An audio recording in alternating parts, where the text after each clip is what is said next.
Yang terhormat Bapak-bapak, Ibu-ibu, salam Pancasila. Bapak-bapak, Ibu-ibu yang melihat video saya ini, tolong jangan lupa subscribe, like, dan di-share. Sifatnya gratis.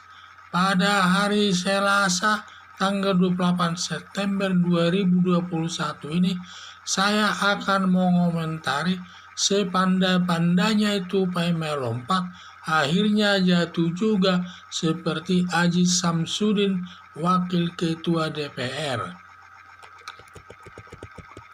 Dari semua lembaga negara yang terkorupsi adalah lembaga DPR, yang banyak anggotanya tersangkut perkara korupsi di KPK, antara lain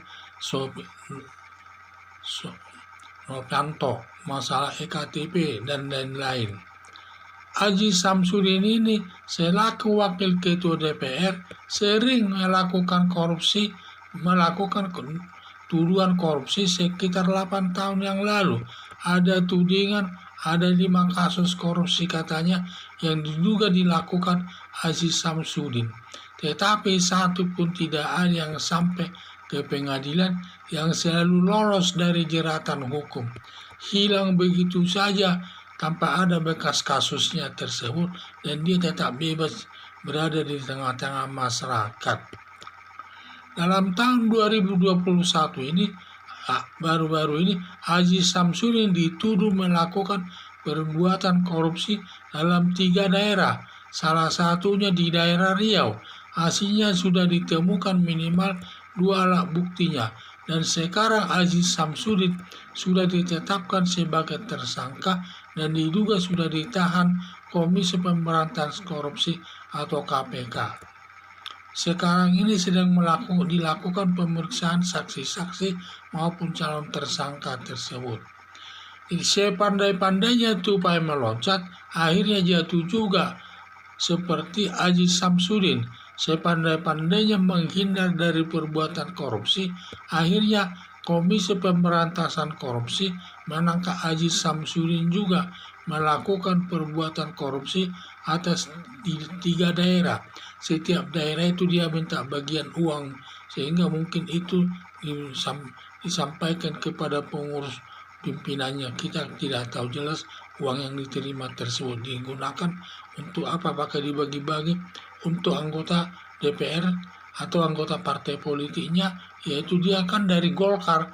Apakah dikasih kepada pengurus Golkarnya, kita tidak tahu. Tetapi yang jelas ada 3 daerah memberikan sejumlah uang tertentu kepada Aziz Samsudin tersebut, sehingga KPK memproses kasusnya, sehingga dia selama ini tidak bisa ditangkap oleh KPK. Dia sepertinya pintar, dia menghindar dan lain sebagainya. Dulu saja ada 5 kasus, dia bebas saja ke sana kemari tanpa ada masalah.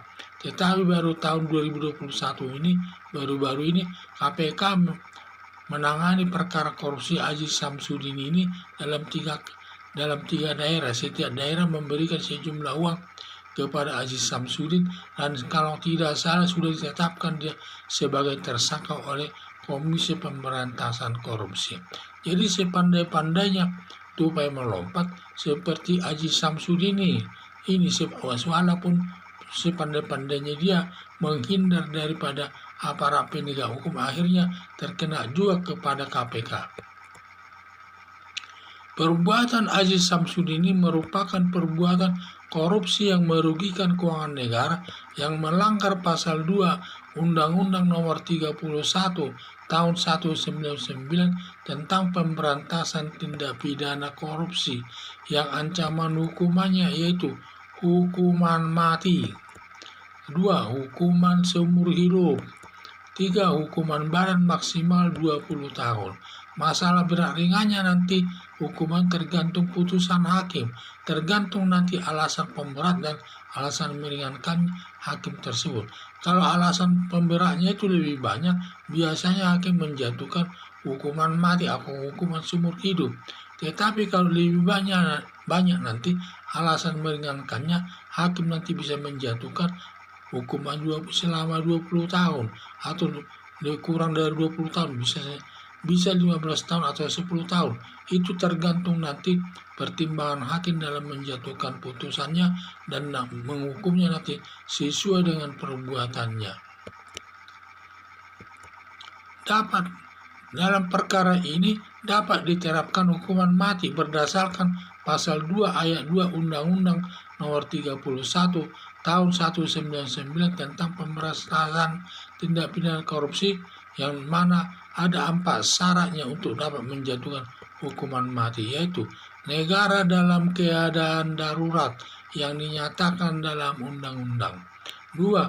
Bencana alam. Bencana alam ini banyak jenisnya, termasuk virus corona, termasuk juga banjir bandang, dan juga gempa bumi, dan juga tanah longsor, tsunami, dan lain sebagainya.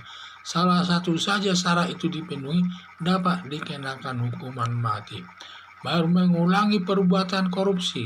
Seseorang melakukan perbuatan korupsi sudah diproses hakim hukumannya sesuai dengan perbuatannya dan sudah selesai menjalani hukumannya. Belum lewat 5 tahun ia melakukan perbuatan korupsi lagi, maka dapat dikenakan hukuman mati. Adanya resesi keuangan dan ekonomi, di mana negara di mana ada resesi keuangan, yaitu bayar gaji aja kesulitan dan juga ekonomi lesu. Makanya dalam melakukan, kalau ada terjadi melakukan perbuatan korupsi dalam kondisi tersebut, dapat dikenakan hukuman mati. Salah satu syarat dari 4 syarat dipenuhi, dapat dikenakan hukuman mati. Sedangkan negara Indonesia sekarang ini dalam kondisi pandemi virus corona masuk bencana alam, yaitu dapat. Maka kalau ada orang melakukan perbuatan korupsi saat ini, dapat dikenakan hukuman mati. Sekian dan terima kasih.